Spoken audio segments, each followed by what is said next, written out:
Hi everyone! Welcome to my YouTube channel. Dito sa channel ng senior citizen na mahilig mag-experiment.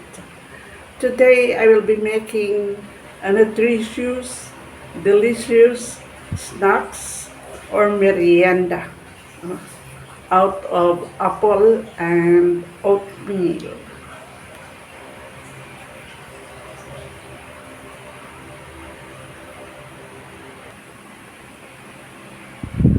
Ito ang gagawin natin. Ang apple at saka Quaker oats. Good for seniors and good for the kids. Maglagay muna ako ng 3 cups of oats or oatmeal dito sa ating bowl.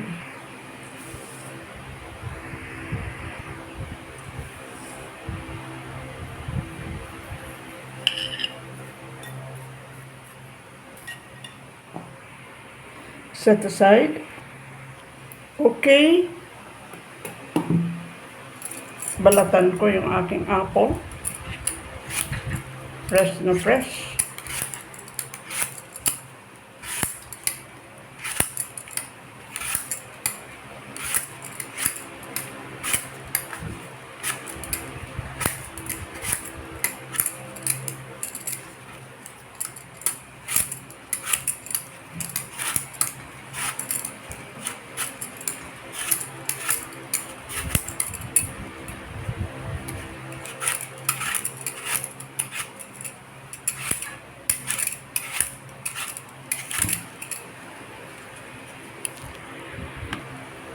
At ito po ay grate ko. No? Grate natin dito.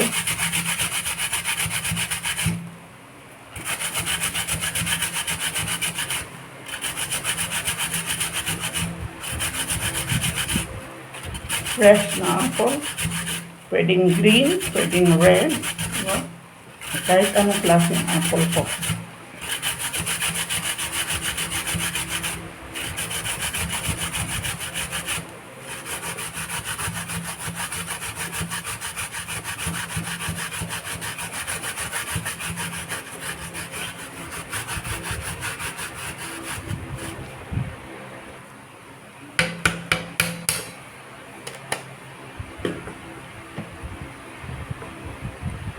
Ilagay ko na yung apple.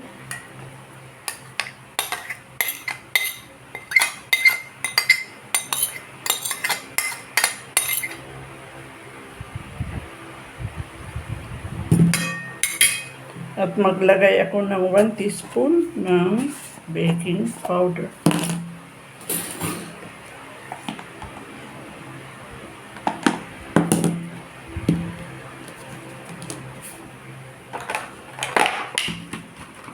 Maglagay ako ng 1 egg.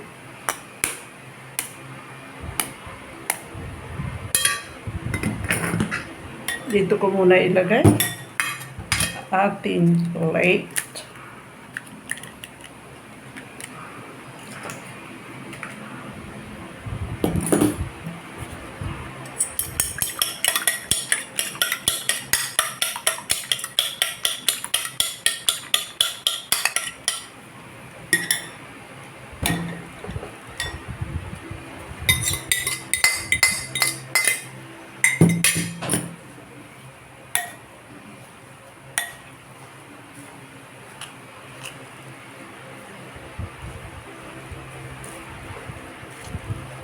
Ito po ay sugar-free.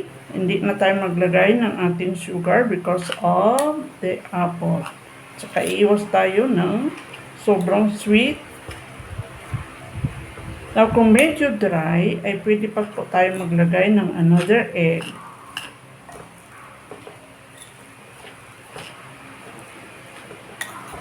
Dalawang luto pwede natin gawin dito.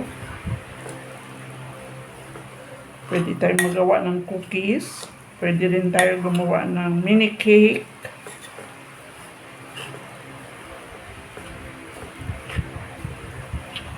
So, depende sa dami ng ating oat.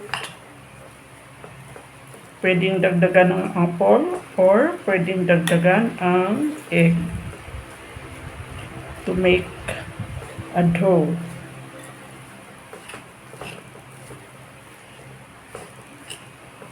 Para magdagdag ng ating malinamnam, ay mayroon po akong pound na grounded, no, na peanuts dito. Ordinary peanuts, pwede. Dagdag ng linamnam. And then mix.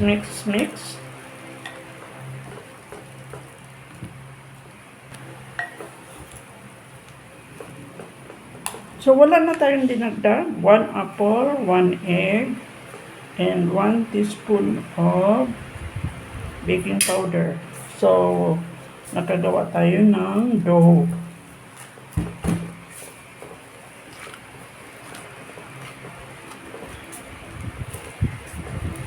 Ayan. Very nice.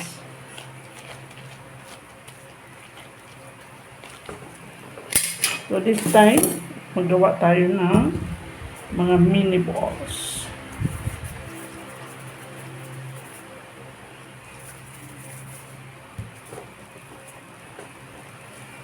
Tatyain lang natin, pwedeng scoop or pwede natin i-weigh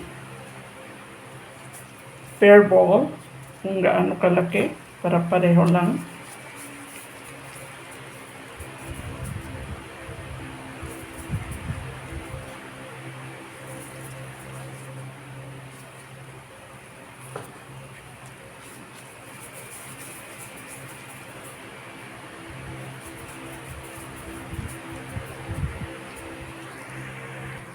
Ayan, ito na yung ating oat balls. Dito, sa ating pan,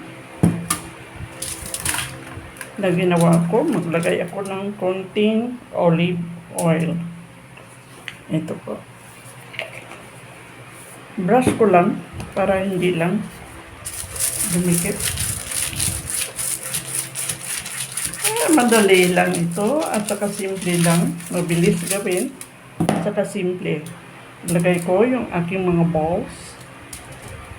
Siguro more or less ay 3 na layer.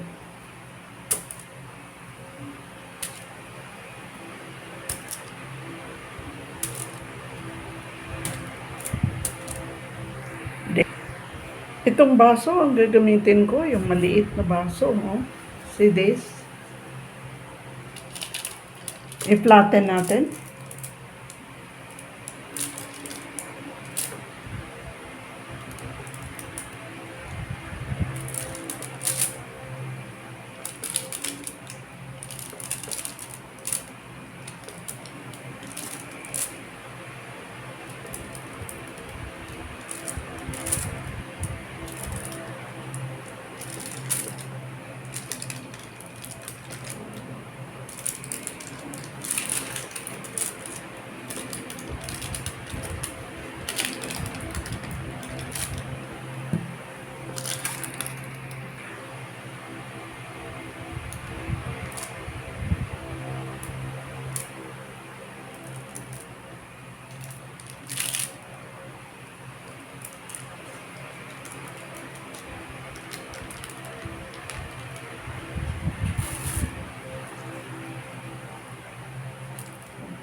Maglagay lang ako ng maliliit ng ganito. Oh. Grapes po ito. Dito sa gitna. Kaya nilagyan ko ng kunting round na butas. Itong mga maliliit lang na grapes.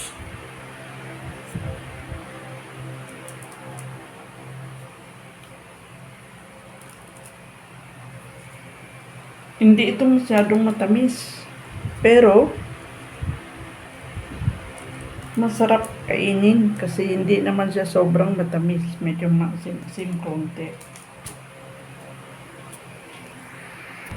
Taran! At ito na yung ating maliliit na oat biscuits. Ilalagay na natin ito sa ating bread toaster. Maliit lang ang ating oven.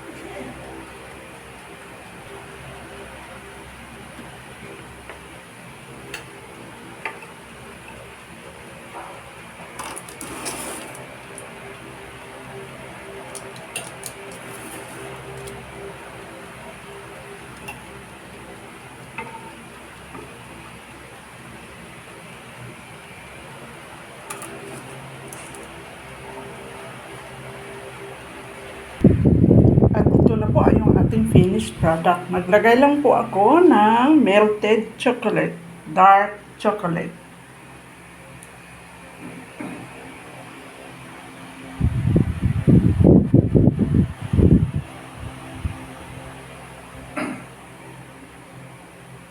Ito po ay dark na minelt ko na chocolate. So, sugar-free pa rin. Wow!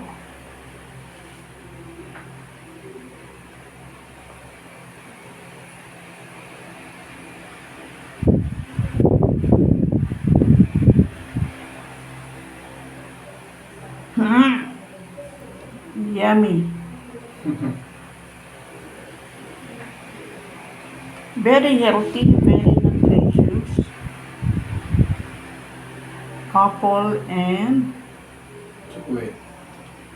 not chocolate, oatmeal or Quaker oats. So, naglagay ko ng melted dark chocolate around. Tikman natin. Ayan! Dito na tayo sa first calls natin. Hihihihi. Tikman natin yung ating oat apple biscuits.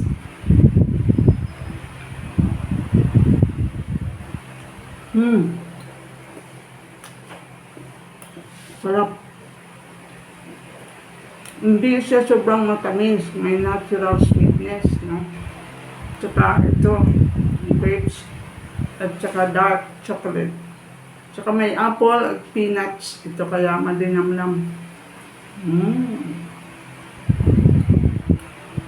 Sarap.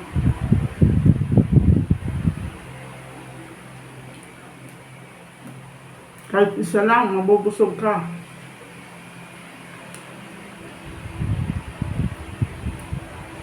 Inom ng tubig. Very healthy. Sarap po.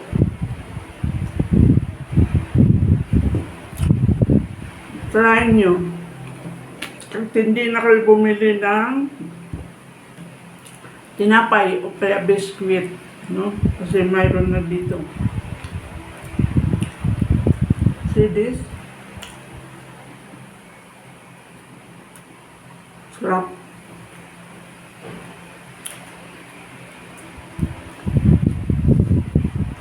Thank you for watching my vlog. And please, sa mga hindi na-subscribe, paki-subscribe po. At salamat sa mga na-subscribe ng aking YouTube channel. Dito sa kusina ng senior citizen na mahilig mag-experiment. Mga healthy recipes. Bye! God bless us all. See you in my next vlog.